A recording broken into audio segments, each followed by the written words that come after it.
Section 2.4, literal equations.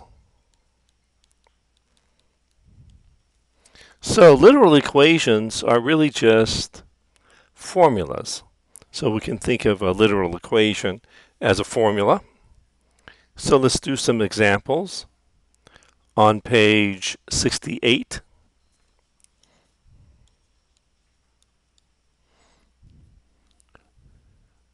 let me do problem number 1. A is equal to 1 half h b plus c, where a is equal to 30, b is equal to 8, c is equal to 7. So a equal 1 half h times the quantity b plus c. This is just the formula for the area of a trapezoid. And so let's replace a by 30, b by 8, and c by 7. And so 8 plus 7 is 15. And so I have that 30 is equal to 15 over 2h. Let me multiply both sides of my equation by 2 in order to get rid of the least common to get rid of the least common denominator of both sides of my equation, 2. And so 2 times 30, 60 is equal to, well, the 2's cancel, so I just get 15h. Let me divide both sides of my equation by 15. And so I have that h is equal to 4. In exercises 1 through 12, solve for the unknown. And so I have solved for the unknown, h in this case.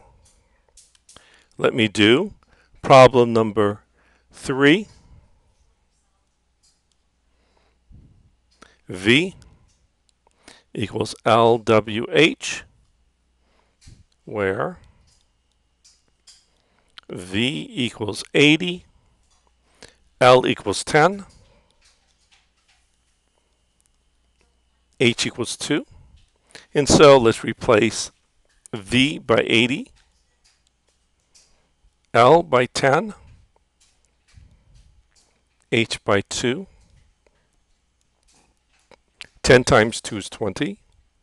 Let me divide both sides of my equation by 20 in order to solve for the unknown variable, W in this case.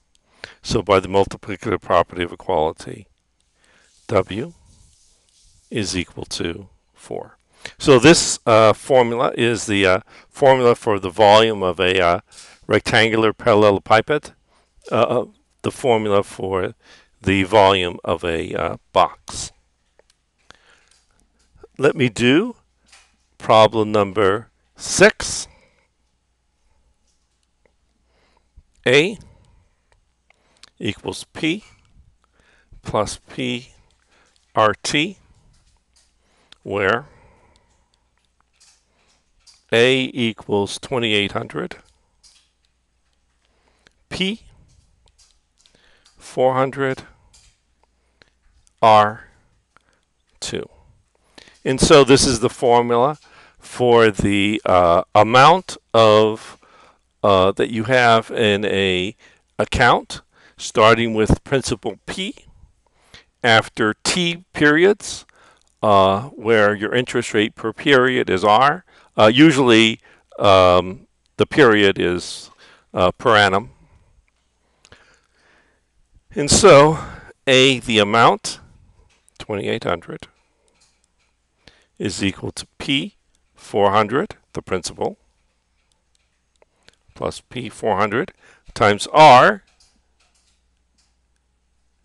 which is 2%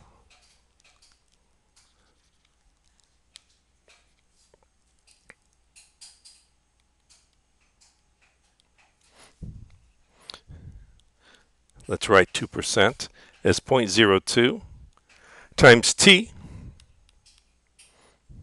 And so I get 2,800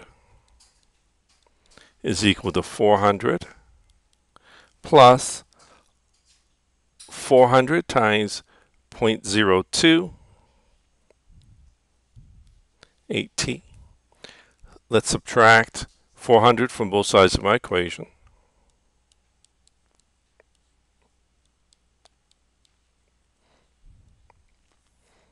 And so 2,400 is equal to 8t. Let's divide both sides of my equation by 8. And so, in this case, t is equal to 300.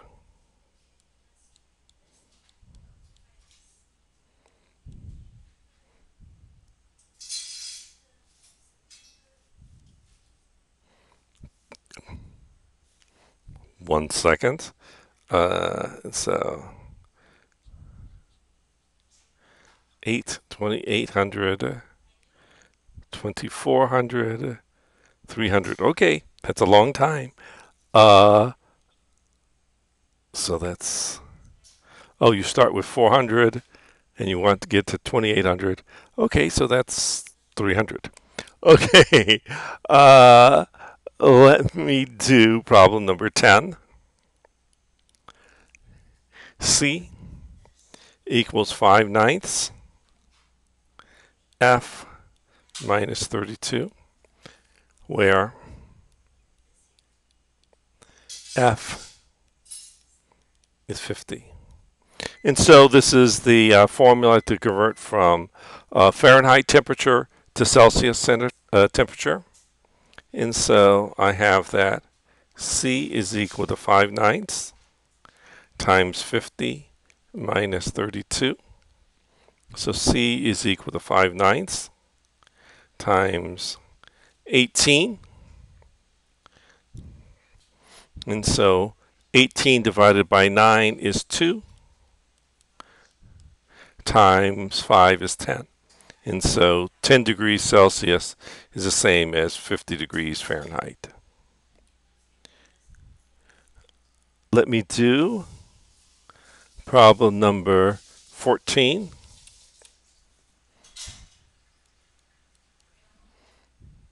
Two x minus y equals 3. And I want to solve for y. In exercises 13 through 43, solve the equation for the indicated variable. Okay, so let's try to solve for y. So let me subtract 2x from both sides of my equation in order to isolate y on one side of my equation. And so negative y is equal to a negative 2x plus 3. I want to solve for y, so let me use the multiplicative property of equality. Let me divide every term by the constant in front of y, negative 1. And so if I do that, then I have that negatives cancel. And so I get y is equal to a negative 2x divided by negative 1 is a positive 2x. Negative divided by negative is positive. Positive 3 divided by negative 1 is a negative number. So 3 divided by 1 is 3. And so I have that y is equal to 2x minus 3. And so let me do problem number 20.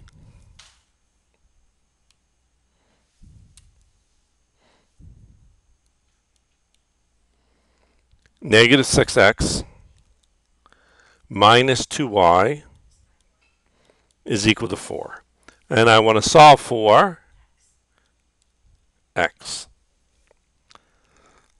Let me add 2y to both sides of my equation in order to isolate x on one side of my equation. So I have negative 6x is equal to 2y plus 4. Let me divide both sides, and that's true by the additive property of equality. Let me divide both sides of my equation by negative 6 in order to solve my equation for x. And so by the multiplicative property of equality, I have that x is equal to positive divided by negative is negative. 6 divided by 2 is 3, so negative 1/3 y. Positive divided by negative is negative. I can divide both 4 and 6 by 2, so 2/3. And so I have that x is equal to negative 1/3 y minus 2/3. Let me do problem number 24. A equals 1/2 BH. I want to solve for B. This is the equation to find the area of a triangle. The area of a triangle is 1/2 base times height. I want to solve for B, so let me multiply both sides of my equation by 2 in order to get rid of the fraction. And so 2 times A is 2A. The 2's cancel, so you just get that this is equal to BH. I want to solve for B, so let me divide both sides of my equation by H. And so I have that B is equal to 2A over H. And so that is a formula to find the length of the base of a triangle given its area and its height. Let me do problem number 32.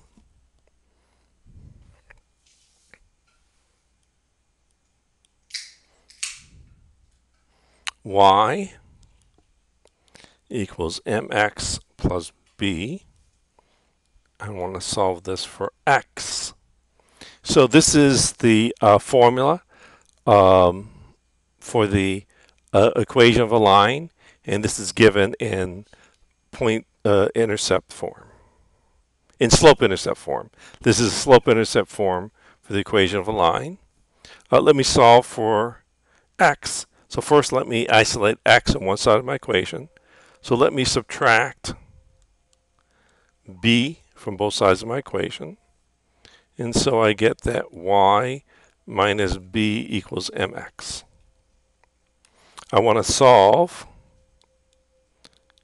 for x. So let me divide both sides of my equation by m. Of course, I'm assuming that m is not 0. Just like in above, I assumed that h was not 0. And so I have that x is equal to y minus b over m. And that is the formula for the, for x given y, the y-intercept b, and the slope m of a line. Let me do problem number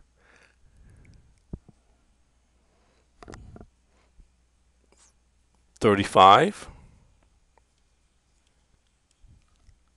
V equals n RT over P.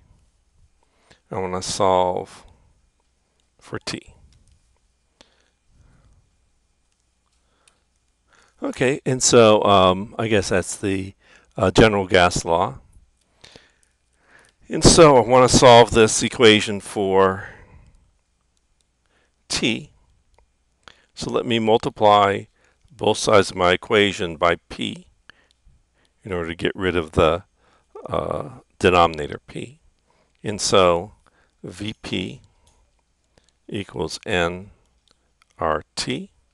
Let me divide both sides of my equation by nR. And so I have that T is equal to VP over nR. And so I've solved for T, the temperature. Let me do problem number 40.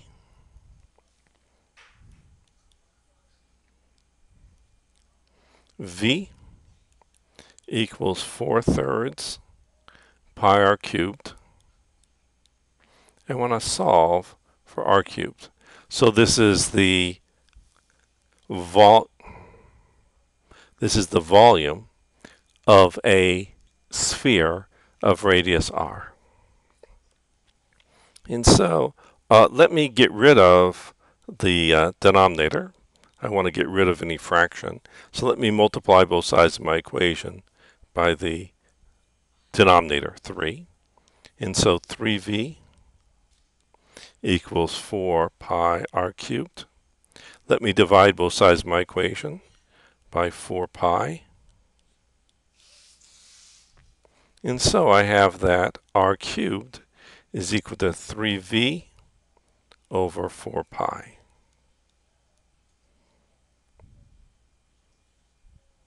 And so I've solved for r cubed.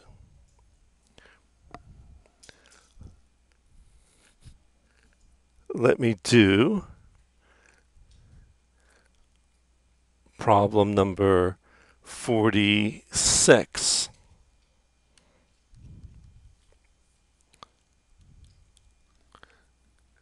The perimeter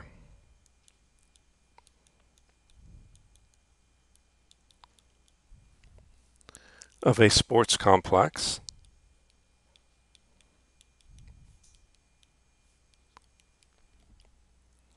which is a square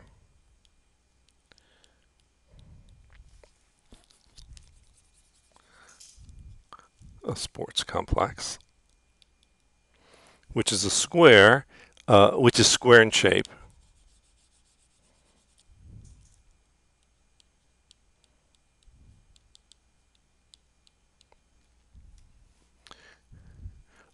is 790 meters.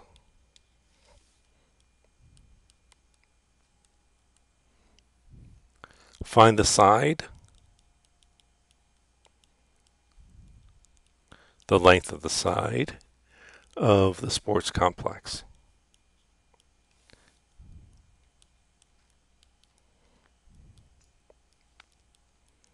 Okay, so let me make a little drawing here. So I have this sports complex, and the perimeter is 790 meters, and it's a square. Maybe make it look more like a square. And so the length of each side is x meters.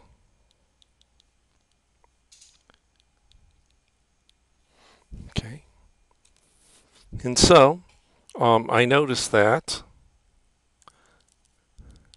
the perimeter of a square, say of length s, is, well, found by just adding up the length of each side of each of these four sides. So it'd be 4s. And so I have that 790 is equal to, let's make that look more like an M. 790 is equal to 4x. Let's divide both sides of my equation by 4. And so I have that x is equal to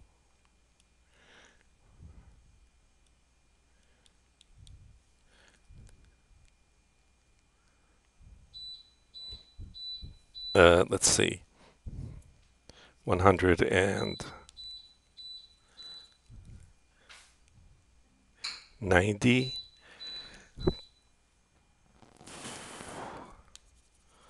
Well, I guess that's more than 190. 190, I guess I have to divide it. And so 790 divided by 4 is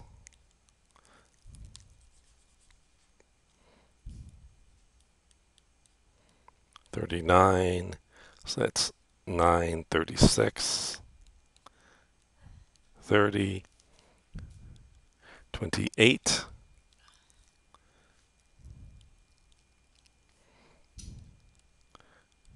5. So 197.5.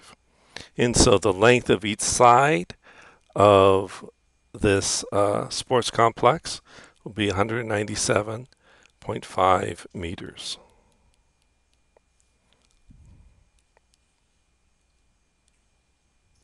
And that is your answer.